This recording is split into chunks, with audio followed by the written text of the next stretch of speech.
I want to give you all 10 reasons why the Notre Dame Fighting Irish can beat the Ohio State Buckeyes and capture their first national championship since Lou Holtz, since before the 21st century. That's what I want to do, and there are several reasons why Notre Dame can win / will win, if you're predicting a Notre Dame win, the national championship, because this is one of college football's best teams, and the data backs that up. They have a points per play margin of 0.357.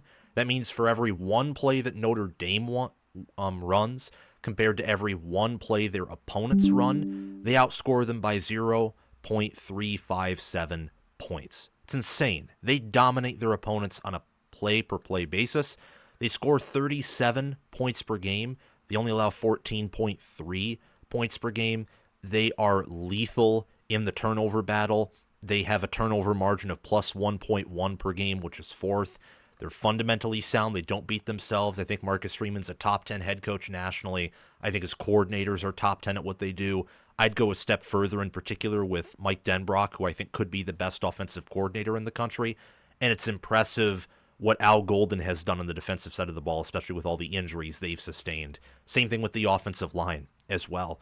So we're going to give you, again, 10 reasons why the Notre Dame Fighting Irish can win the national championship game and beat the Ohio State Buckeyes. But before we do that, I ask you to like the video, hit the thumbs up, share this video around to other Notre Dame fans, other college football fans you know who enjoy deep analysis and college football conversation. Subscribe to the channel to help us reach 30,000 subscribers, help us become the best college football channel on YouTube, and click the notification bell so that you can get notified when we release more content for Notre Dame football, for Big Ten, SEC, ACC, Big 12, for any type of college football content. Also, when we go live on Mondays and Wednesdays at 6 p.m. Eastern Time, you'll get a notification thanks to hitting the bell. And we'll also go live to do a watch party with play-by-play and color commentary for the national championship game, which kicks off at 7:30 p.m. Eastern Time. One more detail for that game, an important note, Notre Dame's an 8.5 point underdog for this game. So I think there are several reasons why a pretty sizable underdog can win this game. I think you're going to want to hear them. Last but not least, I advise you to join our Discord server via the link in the description or down below in the pinned comment. If you want to support the work I do here and donate to the page, the Patreon page, and the merchandise store, the links to those are in the description or pinned comment, just like the Discord server link is. First and foremost, I think it's appropriate to mention that Notre Dame is effectively a turnover machine. I already mentioned this in the intro of the video. Their turnover margin is plus 1.1 per game. They do an elite job at forcing turnovers and also not coughing them up. Let me read you some data about Notre Dame with turnovers. They're 25th in interceptions thrown per game, 0.5, compared to Ohio State's 0.7. They're 17th in fumbles per game, only giving up 0.8 to Ohio State's 0.9. They lose a fair amount of their fumbles, sure, while Ohio State barely loses them at all. But fumbles lost / not lost per game, I think, is even more to do with luck than simply coughing up the ball, which, to be fair, already has a lot to do with luck. But once you extrapolate this out to the fact that Notre Dame has played 15 games, what is not flukish is the fact that they have a turnover margin per game of plus 1.1, which is fourth. And that is extremely impressive on top of their 1.3 interceptions per game, 2 opponent fumbles per game, 2.1 takeaways per game. They're absolutely lethal, especially the defense at forcing turnovers. And the offense is strategic, disciplined, and I would even say conservative enough to where, Riley Leonard only has 8 interceptions on the year, and Jeremiah Love and Jadarian Price really don't fumble the football at all. And this is advantageous in a game where we have not seen it from Ohio State in quite some time, and I don't know if we will see it in this game, which is why Notre Dame being a turnover machine is reason number 10 and not higher on the list. We saved the best for last year on College Football with Sam.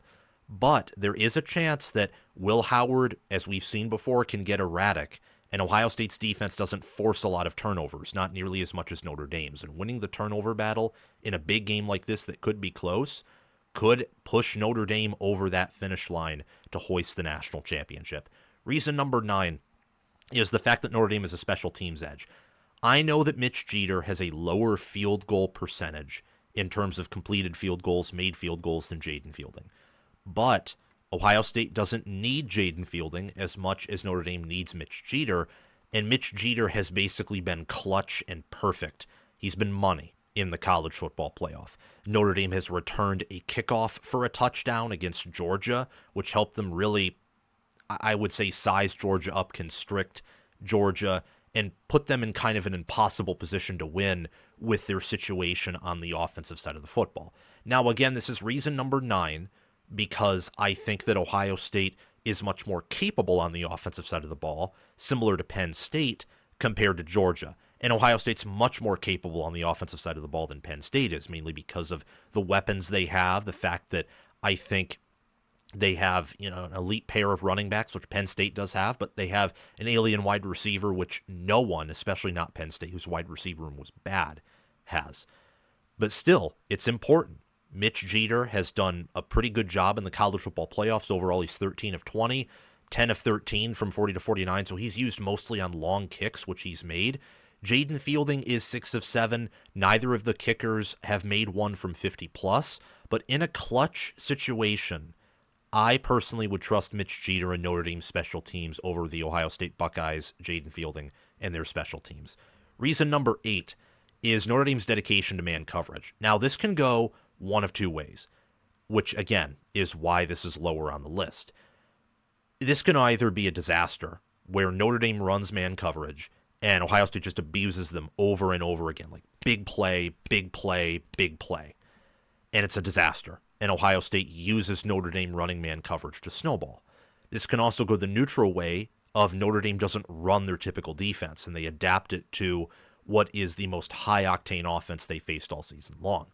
There's also another way that this can go, where because Notre Dame has NFL players, either players who will be drafted this upcoming NFL draft, the 2025 NFL draft, or players who will participate in the future drafts, this could also go the way that Notre Dame's man coverage actually sticks to a lot of Ohio State's receivers. Not all, because that would be impossible, and that would be dumb analysis. But let's say they try and limit Jeremiah Smith, they focus on him, and they're able to successfully cover everyone else in man. Well, there's a chance that maybe they'll force turnovers, maybe they'll defend some passes, and because Notre Dame is successful in man coverage, then that will follow that they can do a better job of stopping the run, because man coverage is better than zone coverage, typically, at stopping the run. I think that this could be higher on the list. It could also be completely undeserving of being on the list. I just wanted to include it in here because a lot of people have mentioned it's a potential disadvantage for Notre Dame, and I think there's a lot of truth to it. There's also the fact that Will Howard's barely faced any man coverage all year because no one wants to play Jeremiah Smith in man coverage, because the logical conclusion of that is most teams who play man on Jeremiah Smith will get torched. They'll be giving up free points. Notre Dame is one of those teams where playing man coverage against Ohio State might actually benefit them, because Ohio State will also tear you apart. They'll tear you apart in any coverage you use if you're simply not good at doing your job, because they're that talented, they're that well coached, and all their players have high football IQ. Reason number 7 is Notre Dame's elite corners, at least elite in terms of potential. Christian Gray and Leonard Moore have done an excellent job in coverage this season. Notre Dame is only allowing opponents to average 5.8 opponent yards per pass attempt, which is second. Now, they are allowing opponents to average 11.4 yards per completion, and against USC, one of the best passing offenses they've played all season long, I know they got torn apart. However, I will say that they did a pretty good job limiting Indiana and making Curtis Rourke feel uncomfortable, and Indiana's passing offense was about as advanced as USC's was, at least analytically. Did they have the same blue chip talent? No, but Indiana proved time and time again, year over year, but game over game over game, they had a pretty good stable of wide receivers and pretty solid QB play. And Notre Dame just completely swallowed them up. So I think the truth is somewhere in the middle. The secondary is really good. Cornerback plays a huge part of it. It's also probably not as good as Texas's secondary or Ohio State's. Regardless of that, though, it's one of the best passing defenses in the country, and their corners are a huge reason why. Christian Gray has 9 passes defended, 3 interceptions, and a forced fumble. Leonard Moore has 10 passes defended, 2 interceptions, and 2 forced fumbles. These are 2 corners who can play with what Ohio State has, at least a little bit, at wide receiver, and probably cover them better than most corners that Ohio State's played so far outside of Texas's can. Reason number 6 is quarterback Riley Leonard. He's limited as a passer, but he's elusive and quick as a runner, and he's done just enough in every playoff game to advance Notre Dame, whether he didn't even pass for 100 yards against Georgia or he did a very good job against Indiana and Penn State. At Penn State was a weird game. He made like 2 really bad decisions, a few others as well, but he also saw coverage busts and hit some good plays that helped Notre Dame overcome the Nittany Lions. Riley Leonard has 2,606 passing yards, 19 touchdowns, 8 picks, a 137.8 passer rating, completes 66.4% of his passes. He also has 866 rushing yards for 16 rushing touchdowns and 5.2 yards per carry. So his dual threat ability and the fact that what he's really good at doing is maneuvering the pocket, has great pocket awareness, and does a good job of avoiding pressure. I wonder how he's going to function against this Ohio State pass rush. I also wonder how his O-line is going to answer to this Ohio State pass rush. But I think that his athleticism and his ability to occasionally make a good throw that's very hard to beat, I think can be the difference in what might be a close game, assuming some other things that we'll talk about in a few minutes. Number 5 for Notre Dame, why they can win this game, is their experienced linebackers. We're talking about Jack Kaiser. We're talking about Jalen Sneed. We're talking about Drake Bowen. This is a linebacker core that has stepped up throughout the year, and I think especially in the college football playoffs, they've had to step up to make up for some of the drop-off on the defensive line due to injuries. Jack Kaiser has 85 total tackles, 2 sacks, a pass defended, and 2 forced fumbles. Bowen has a sack, 70 total tackles, 2 passes defended, and 2 forced fumbles. Jalen Sneed has 2.5 sacks, 50 total tackles, and 2 forced fumbles. So they force turnovers. They tackle well. They're disciplined. They can get to the quarterback at times if Al Golden decides to send a blitz, and they're disciplined. And you have a nice combination of a veteran player in Jack Kaiser and then Drake Bowen and Jalen Sneed, who were blue chip players out of high school. I don't know if Jack Kaiser was.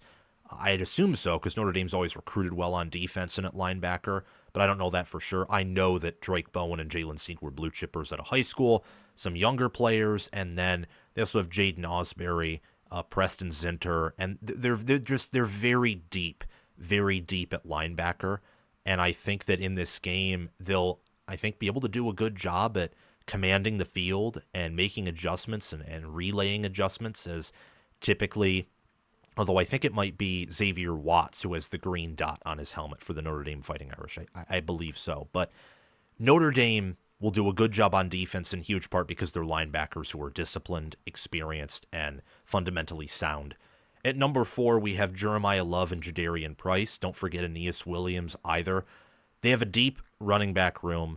Jeremiah Love has 1,122 yards, 7.1 yards per carry, and 17 rushing touchdowns. Jadarian Price has 733 rushing yards for 6.3 yards per carry and 7 rushing touchdowns. Aeneas Williams has 219 rushing yards for 6.4 yards per carry and 2 rushing touchdowns.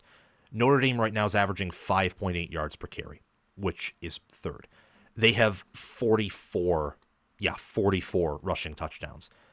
They have one of the best rushing offenses in the country. Now, Penn State was able to do a good job limiting them on the ground. I think part of that was some of the injuries on the O-line, the fact that I think Penn State's D-line was the best D-line in the playoffs. Penn State's issues, I think, were perfectly laid out in the Orange Bowl. D-line ate basically all game, but then you looked at the tackling at linebacker and the discipline of the secondary, and it's like, oh yeah, like that's why Penn State does not have the best defense in the country. Now, Ohio State is a different story. I think OSU's D-line might be as good as Penn State's. I don't think the ceiling is as high, but their linebackers are better. Their safeties are way better. And their corners, I would say, are about the same. Less variability. You know, I think A.J. Harris was the best corner for Penn State, one of the best corners in the Big Ten. Jalen Kimber, not so much. And for Ohio State, I think they have more NFL talent, more NFL-ready talent than Penn State does at corner, but there's also the penalties. Notre Dame is going to be playing a better defense, a much better defense in Ohio State than they are against Penn State. It's imperative that these running backs have a better game than they did in the Orange Bowl. I think giving Jeremiah Love some rest may help with that. And someone pointed it out on Twitter. I forget who. It's an Ohio State fan. I think maybe J-Book is his name on Twitter. He pointed out that Aeneas Williams will probably be used in the passing attack against Ohio State's linebackers. So that's something to keep in mind. He has 172 receiving yards, no receiving touchdowns, but he had a good game through the air in the Orange Bowl. Reason number 3 is safety Xavier Watts. He's a future NFL player. He makes plays everywhere on the field. He's an alien. And I think in a game like this, he's going to be relied upon to do a lot of things and compensate for some holes against an Ohio State offense that is high-flying and that is very dangerous. Xavier Watts is second in the team in total tackles with 75. He has 8 passes defended, 6 interceptions, 1 forced fumble, a fumble recovery, and he's absolutely lethal. I mean, 6 foot, 203 pounds. Last season, he had 4 passes defended, 7 interceptions, and a forced fumble. Decided to come back after he could have went off to the NFL. Great player, great leader, high football IQ. He's everything you want in a safety. Now, do I think he is as good as, let's say, Caleb Downs or even Lathan Ransom, like as an overall safety? Well, I don't know. I think Downs is better, then it would go to Watts, and then it would go to Ransom. I actually think Pro Football Focus might list both of the Ohio State safeties above the Notre Dame safeties. But the point being, it helps to have an alien caliber player at safety who can make tackles up on the line of scrimmage, who can bait your quarterbacks into throwing interceptions or passes that they would simply want to have back. It's very helpful. And something that Notre Dame is good at doing is they're good at getting touchdowns, not just on special teams, but on defense. Notre Dame is 121st in offensive point share percentage. That's actually less than Ohio State, who has gotten their fair amount of points this year, whether, it's Jack Sawyer on the fumble recovery for 6 or some other plays that I'm struggling to think of currently where they do get pick sixes. They do get defensive touchdowns. They had some of those early in the year. It was nice to see Sawyer make that legendary play in the Cotton Bowl. Notre Dame makes those plays on an even more frequent basis. They're one of only the few teams to do that. Xavier Watts is a big part of it, as he isn't a pick 6 and interception return for a touchdown this year. Reason number 2 why Notre Dame can beat Ohio State and win it all is their physical and tough offensive line. Now, is it the nation's best O-line, especially with these injuries? I don't think so. But they're physical and they're tough. And it's hard to go up against Abdul Carter. Ask anyone. He's the best pass rusher in all of America. It's very hard to do so. Now, he was playing with one arm. So imagine if he was playing with 2 arms. Regardless of that, I do think that this unit is just straight up good, especially in run blocking. I think they're elite at run blocking. I think their pass blocking, while not always elite, shows moments where it's good. I think Leonard helps compensate for them a bit there. And they're well coached. They have depth. And even with their injuries, they finally have Charles Jagasaw back, who was injured in the preseason. So despite the fact that Anthony Knapp is out and there are other injuries that they're kind of, on, they still have Pat Coogan at center, redshirt junior, Rocco Spindler, redshirt junior at right guard, Billy Scruith is a redshirt sophomore at left guard, Charles Jagasaw is a redshirt freshman who I think is really good when healthy, Tosh Baker, graduate, also at left tackle. It's undecided who will be starting there, but you probably want Charles Jagasaw to start. And then Emil Wagner at right tackle has been pretty good. That game against Abdul Carter was again a struggle because Abdul Carter just does that to people. I mean, look at what he did against Donovan Jackson. And Donovan Jackson's an elite offensive tackle, like not just an elite offensive guard, but an elite offensive tackle who will perform very well in the pros. This line has to step up. They have to hold their water at the point of attack, because if they don't, there's no way that Notre Dame is going to get anything going through the air, let alone the pass. And you need offense to beat Ohio State, because they have enough of an offense to where even if they're having an off day or you found a way to limit their offense, they're still going to score in the upper teens, in the lower 20s. You're not going to shut them out. You're not going to hold them to single digits. And Notre Dame has questions right there. And that leads me to reason number 1 why Notre Dame can win. This might even be a reason why they will win, is because they find ways to win over and over and over and over again, including against teams that have a blue chip ratio or talent profile that is among the best in America. I mean, look what they did to Georgia. Look what they did to Penn State. Penn State has a lot of NFL players on that roster. Now, Ohio State's the toughest challenge they've faced all season long, but Marcus Freeman's a top 10 head coach. Mike Denbrock, I think, is a top 3 OC. I think Al Golden, to this point, is probably a top 5 defensive coordinator. That's an elite coaching trio right there. That is an elite coaching group, elite head coach and defensive coordinator and offensive coordinator group right there. As I've mentioned before, Notre Dame's points per play margin is insane. They score 0.569 points per play, which is fourth, only behind Ohio State, barely at 0.571 points per play, third. The average scoring margin of these two teams is pretty similar. Notre Dame actually has an advantage in yards per point and yards per point margin compared to the Ohio State Buckeyes. Typically, teams have to work very hard against Notre Dame in terms of gaining yards to score on them because Notre Dame forces turnovers. Notre Dame's defense is very good on third and fourth down. They're fourth on opponent third down conversion percentage, only allowing opponents to convert 29.6% of their third downs. And they're 11th at opponent fourth down conversion percentage, only allowing opponents to convert 36.59% of their third downs. In terms of penalties, Notre Dame's not quite up there with Ohio State, who's one of the best in the nation in terms of discipline and not committing penalties, but Notre Dame's not outside the top 100 or anything like that. And I think they're well coached. I think that they are disciplined.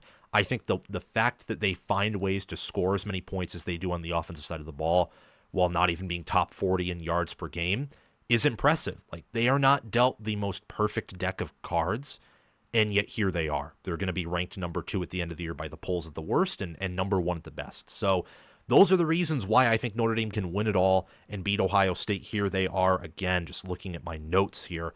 Turnover machine, reason number 10. Special teams edge, reason number 9. Man coverage dedication, that's reason number 8. The corners that they have, Leonard Moore and Christian Gray, number 7. Riley Leonard is reason number 6. Their linebackers, Jack Kaiser, Drake Bowen, and Jalen Sneed, are number 5. At number 4, you have Jeremiah Love, Darian Price, that elite duo of running backs. At number 3, we have Xavier Watts, the safety, and Adon Schuler and others in the safety room you could include. You look at number 2, it's the offensive line, what Notre Dame's bread and butter has been all season long on offense. And then at number 1, you have the coaching group that they have. Because Ohio State, I will tell you, is the better team than Notre Dame analytically. They will likely, the Irish will, have to out-coach Ohio State to beat them. The good news if you're a Notre Dame fan is you have one of the best coaching staffs in the country, and your roster does not lack talent. So go Fighting Irish, go Buckeyes. I hope that this national championship game is one for the ages. Thank you so much for watching. Remember to like the video and subscribe to the channel, and also hit that notification bell so that way you can get notified when new content from College Football with Sam drops. I appreciate you very much, and also share the video around to others who you know enjoy the sport of college football and love it as I do and as you do, and comment your thoughts down below so that we can have a conversation, because I want to know what you are thinking. And join our Discord server where we talk college football 24/7 via the link in the description or down below in the pinned comment. Thank you to my Heisman Patreon members, Crash2488, Brasco Rascal, and Kylo OH. Thank you to my All-American Patreon members, Chris Lane, Ismar, and Tyler Nye. And thank you to my All-Conference members, John Lynn, Roaming Gnome, Matthew Sale, Austin Christmas, Joshua Jorgensen, and Will Loftus. Make sure to check out my merchandise store and or Patreon page, or super chat down in the comment section below to support the channel. The Patreon page and merchandise store links are in the description or down below in the pinned comment. I hope you have a wonderful day. It is December, so Merry Christmas and also Happy New Year. I will see you guys soon.